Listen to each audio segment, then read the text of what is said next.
Shalom, shalom, shalom, shalom bien-aimés, et bienvenue à ce direct. Ce soir, nous sommes encore réunis autour de la parole de Dieu.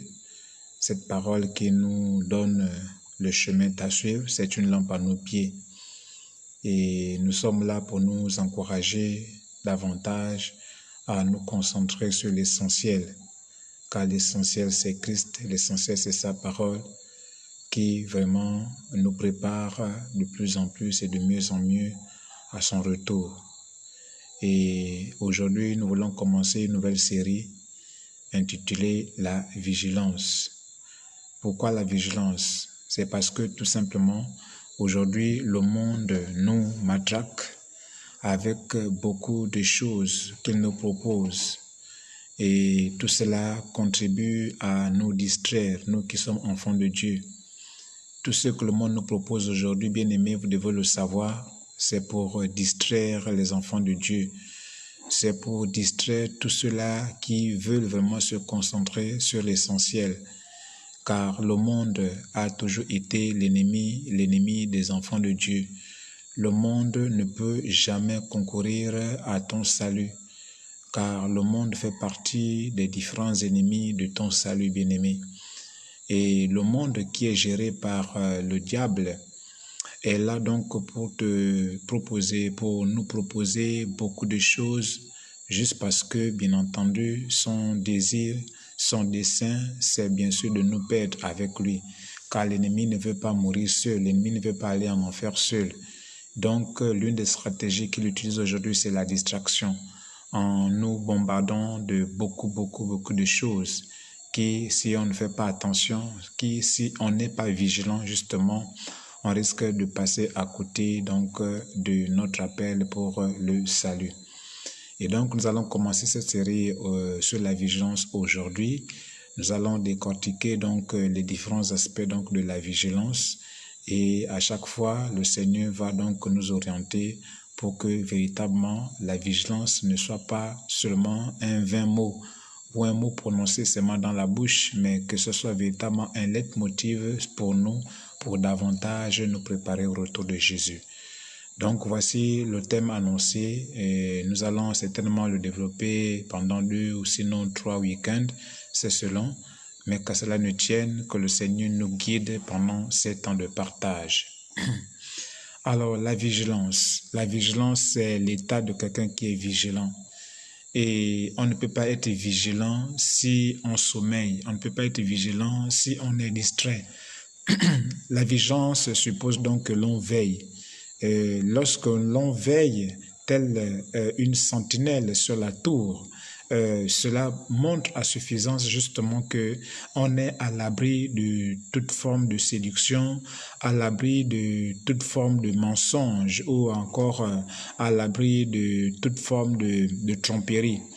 Et donc, c'est justement pour échapper à la tromperie, au mensonge, à la séduction de l'ennemi que le Seigneur donc nous demande d'être vigilant, notamment nous demande d'être, nous demande de veiller. Et si vous regardez dans la Bible, le verbe veiller sous sa forme impérative apparaît plus ou moins une vingtaine de fois. Ça montre à suffisance que le Seigneur, justement, voudrait que nous soyons vigilants. Le Seigneur voudrait que nous puissions toujours veiller pour ne pas être surpris par les ruses donc, de l'ennemi.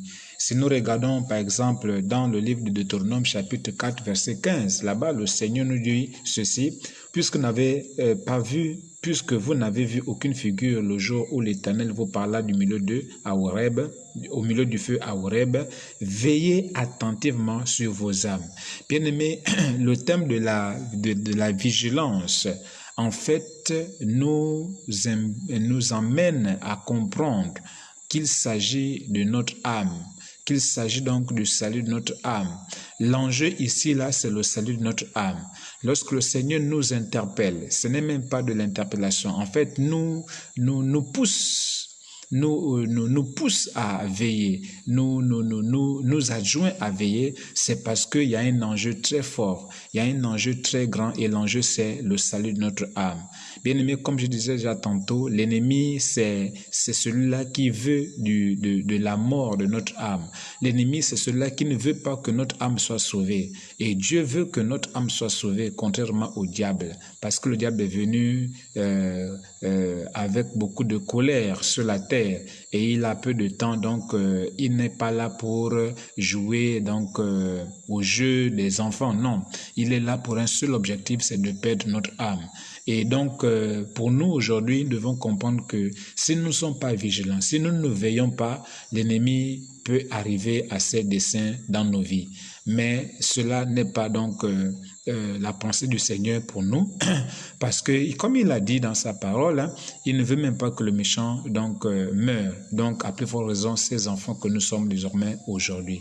C'est pourquoi vraiment le Seigneur m'a mis à cœur de nous parler de la vigilance pour que chacun de nous puisse se mettre donc en tête que le Seigneur veut véritablement que nous soyons avec lui au paradis. Et pour cela, cela passe d'abord par la vigilance. Il faudrait que chacun de nous puisse vraiment veiller alors jusqu'à la fin.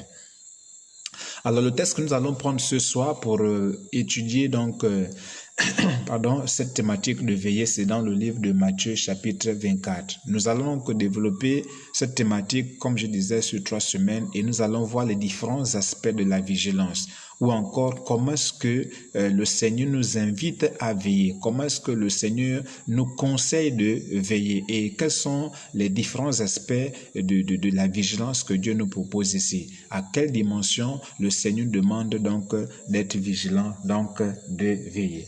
Alors donc Matthieu chapitre 24 verset donc 42, je vais lire, il est écrit ceci: veillez donc puisque vous ne savez pas quel jour votre Seigneur viendra. Alors donc la première chose que Dieu nous demande dans le fait de veiller, c'est parce que nous ne savons pas quel jour le Seigneur va revenir. Donc ça c'est le premier aspect de la vigilance à laquelle Dieu nous invite. Dieu veut que nous soyons vigilants. Dieu veut que nous puissions veiller à ce que le jour du Seigneur ne nous surprenne pas. Alléluia, c'est ce qu'il dit ici. Comme on ne sait pas à quel moment il va revenir, donc la meilleure chose à faire, c'est de veiller. La meilleure des choses, c'est d'être vigilant. La meilleure des choses, c'est d'être attentif. La meilleure des choses, ce n'est pas se laisser distraire par les choses, par les convoitises du siècle présent. Comme je disais, le siècle présent n'a qu'un seul objectif, c'est de nous distraire pour que l'ennemi puisse avoir nos âmes. Mais le Seigneur ici nous dit, puisque vous ne savez pas quel jour votre Seigneur viendra, donc vaut mieux veiller, parce que l'enjeu c'est l'âme, c'est le salut de l'âme, bien-aimé. Donc il ne faudrait pas qu'on se laisse distraire. On ne doit pas se laisser distraire par tout ce qui est en train de se passer. On ne doit pas se laisser distraire par les convoitises, par les séductions, par tout ce qu'on est en train de voir aujourd'hui. Bien-aimés, nous devons être vigilants car c'est ce que le Seigneur attend de nous. Alléluia. Alors, ici donc, le Seigneur demande de veiller pour pouvoir discerner les temps. On doit veiller premièrement, si nous veillons, c'est parce que nous devons donc discerner le temps. Ici, la vigilance est à l'endroit du temps à venir. La vigilance que le Seigneur demande d'avoir ici, là, c'est par rapport au temps à venir. C'est par rapport au dernier temps. Quels sont les temps dans lesquels nous sommes aujourd'hui? Si nous ne savons pas les temps dans lesquels nous sommes aujourd'hui, on risque de se comporter comme des personnes qui viennent de commencer leur vie, quoi. Alors que nous, l'humanité, nous sommes déjà vers la fin des temps. Nous sommes déjà arrivés dans la fin des temps au point que maintenant, ce n'est plus encore le moment de tergiverser sur certaines choses. Ce n'est plus le moment de traîner encore certaines choses. Ce n'est plus le moment encore de parler de beaucoup de choses qui n'ont rien à voir avec le temps présent. Alléluia. Le temps présent, le temps dans lequel nous sommes aujourd'hui, nous invite vraiment à la vigilance pour que justement nous ne soyons pas disqualifiés à la dernière minute. Donc ici, le Seigneur nous amène à être vigilants et donc à discerner les temps. Alléluia. Alors maintenant, la question qu'on va se poser, c'est de savoir pourquoi est-ce que le Seigneur veut que nous puissions discerner les temps. C'est ça la question que nous allons donc poser et que nous allons répondre ce soir. Pourquoi est-ce que le Seigneur nous amène à discerner les temps? Parce qu'on vient de comprendre ici que le Seigneur peut revenir à tout moment. On ne connaît pas le temps qu'il viendra. Donc, il nous invite ici dans ce passage de Matthieu 24, verset 42, à discerner les temps, à veiller à ce que les temps dans lesquels nous sommes ne nous échappent pas, que nous puissions discerner les temps dans lesquels nous sommes. Maintenant, pourquoi veut-il que nous puissions discerner les temps dans lesquels nous sommes? C'est pour atteindre quel objectif?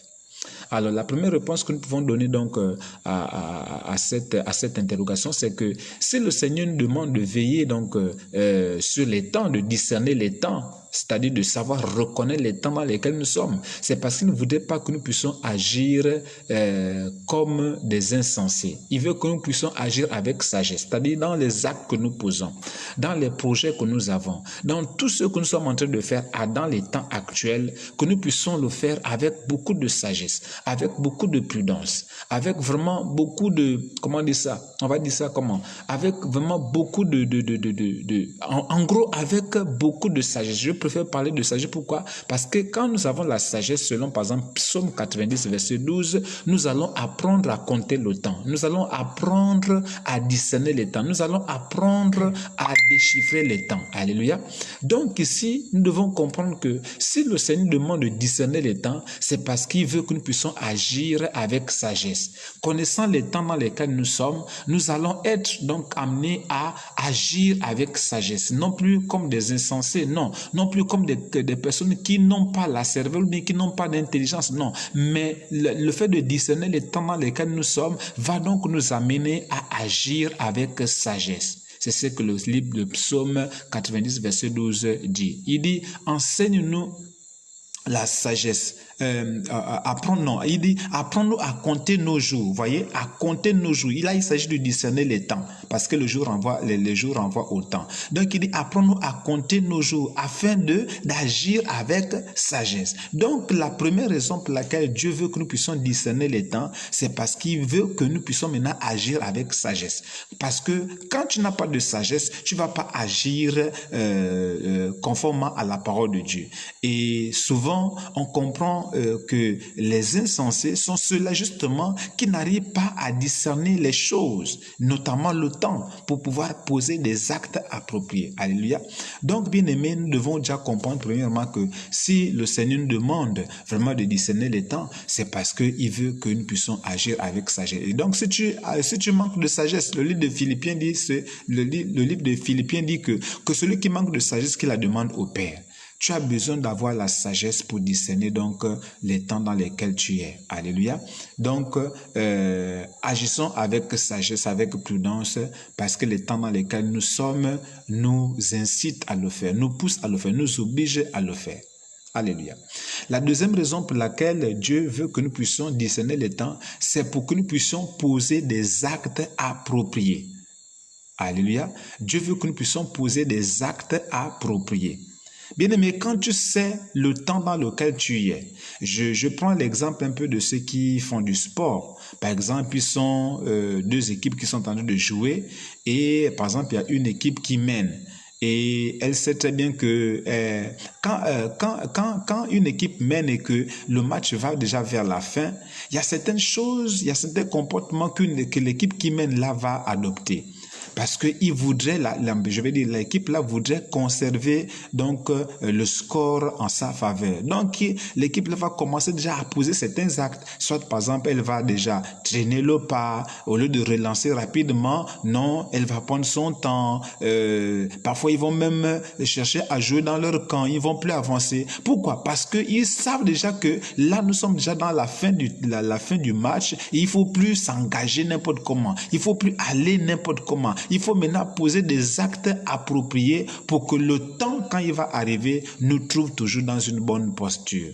Donc, bien aimé, si le Seigneur demande de discerner donc les temps, c'est parce qu'il veut que nous puissions déjà poser des actes appropriés. Bien aimé, nous sommes dans la fin des temps et les actes appropriés qui correspondent au temps dans lequel nous sommes, c'est véritablement ces actes-là qui nous poussent à examiner nos vies et à marcher selon la parole de Dieu. Alléluia. Les actes que nous devons poser sont des actes qui vont nous aider, nous tous, qui vont nous aider vraiment à demeurer sur la voie du salut.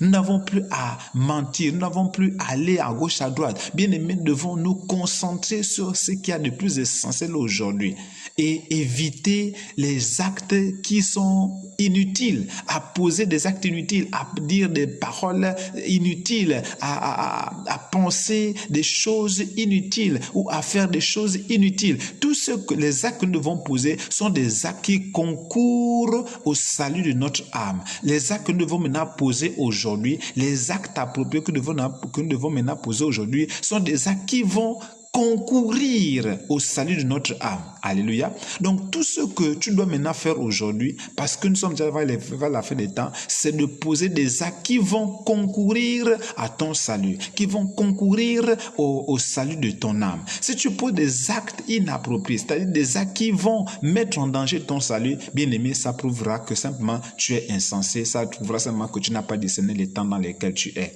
Donc, bien aimé, l'une des preuves qui montrera, l'une des preuves qui montreront que tu as discerné le temps, c'est les actes que tu vas poser. Lorsqu'on va te voir poser certains actes, on saura oui ou non tu discernes le temps. Si on voit que tu poses des actes qui vont à l'encontre de ton salut, on saura que tu n'as pas encore discerné le temps. Voilà pourquoi tu agis comme un insensé.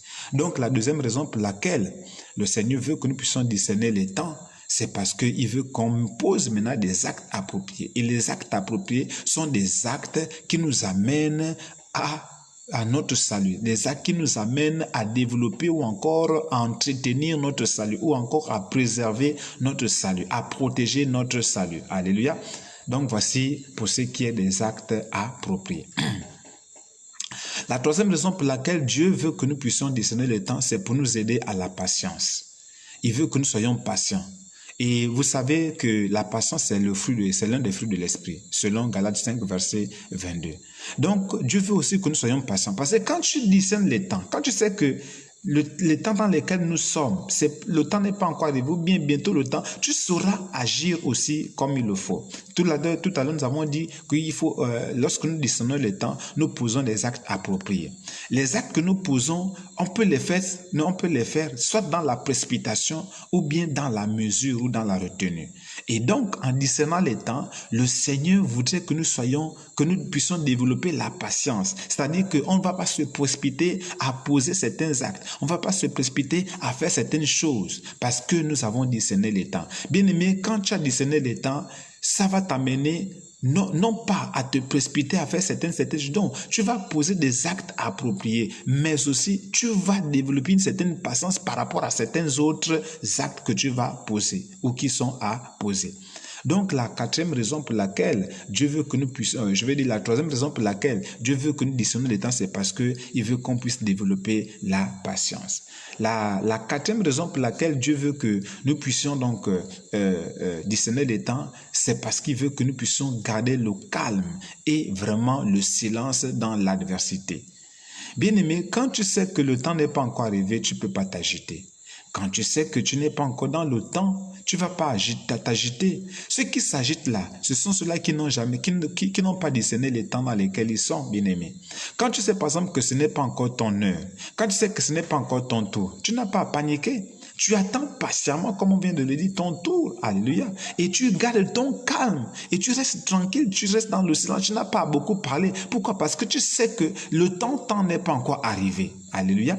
Donc, si le Seigneur demande de discerner les temps, c'est parce qu'il ne veut pas qu'on panique. Il ne veut pas qu'on soit en train de bavarder, en train de faire des choses n'importe. Non, il veut qu'on soit calme. Il veut qu'on soit dans le silence, qu'on garde la bouche fermée. Parce que Dieu veut que lorsque nous traversons des situations difficiles, qu'on ne parle pas beaucoup. C'est pas le fait de beaucoup parler là qui va changer les choses. Non, non, non. C'est simplement quand tu es dans le calme et dans la tranquillité. La Bible déclare que c'est dans le calme et la tranquillité qu'il y a le salut. Donc, en gardant le calme, en restant calme et donc en restant tranquille et silencieux devant l'adversité ou devant les situations difficiles, parce que tu as discerné que ce n'est pas encore le temps, ou bien parce que tu as discerné que le temps est déjà passé, donc alors à ce moment-là, tu restes tranquille, tu restes calme, et alors la solution que tu attends ou la solution que tu voulais depuis viendra bien sûr à point nommé.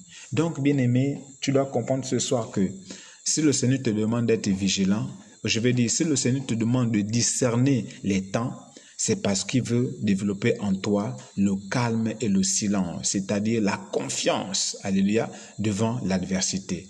Si le Seigneur ne voudrait pas que tu paniques devant l'adversité. La Bible déclare que vous entendrez des bruits de guerre et les bruits de guerre, vous entendez les bruits de ceci ou de cela. Et qu'est-ce qu'il a dit? Que ne soyez pas dans la panique. Pourquoi? Parce que ce ne sont que des signes. Ce ne sont que des signes. Ce n'est pas encore l'avènement. Non, mais ce ne sont que des signes qui précèdent l'avènement. Donc, bien aimé, quand tu sais discerner les signes, quand tu sais discerner les temps, tu vas garder ton calme. Tu ne vas pas paniquer, tu ne vas pas courir à gauche, à droite. Non, mais tu vas garder ton calme. C'est dans le calme, bien entendu, qu'il y a le salut. Alléluia. Et l'avant-dernière raison pour laquelle le Seigneur voudrait qu'on puisse discerner donc les temps, c'est parce que il voudrait bien entendu que nous soyons prêts, que nous puissions nous préparer consciemment et consciencieusement à son retour. Il ne veut pas qu'on se précipite. Il ne veut pas qu'on puisse passer à côté. Mais il veut qu'on puisse discerner les temps parce que son désir, c'est que nous puissions préparer son retour conscient et consciencieusement. Alléluia. Parce que alors nous allons donc faire consciencieusement ce qui nous est demandé de faire pour attendre son retour. On ne va pas se précipiter à faire cela. Le travail, non, mais on va le faire consciencieusement, on va le faire fidèlement, on va le faire de tout notre cœur. Bref, on va le faire avec beaucoup d'abnégation parce que on a discerné les temps dans lesquels nous sommes et on n'est pas à courir à gauche, à droite. Alléluia. Et la dernière raison pour laquelle le Seigneur nous demande de discerner les temps, c'est parce que cela nous permet de connaître la volonté de Dieu. Discerner les temps permet de connaître la volonté de Dieu. Parce que la volonté de Dieu ne se fait que dans le temps. Alléluia. La Bible déclare qu'il y a un temps pour toutes choses. Et dans le temps de Dieu, il y a aussi sa volonté.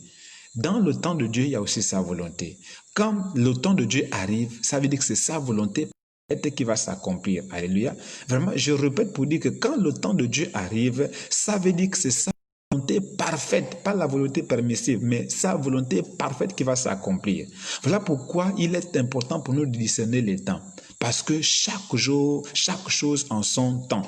Tout est fait dans le temps. Il n'y a pas des choses qui ont été faites en dehors du temps ou bien... Non, non, non. Avec le Seigneur, chaque chose en son temps. Et quand le temps d'une chose est arrivé, ça veut dire, je le répète encore, ça veut dire que c'est la volonté parfaite de l'Éternel qui va s'accomplir parce que Dieu agit dans le temps. Alléluia. Il est le maître des temps et des circonstances et il agit dans le temps. Non pas qu'il est fermé ou bloqué par le temps. Non, il est au-delà du temps. Il est au-dessus du temps. Mais il est celui qui nous montre le bon exemple. Il agit toujours dans le temps.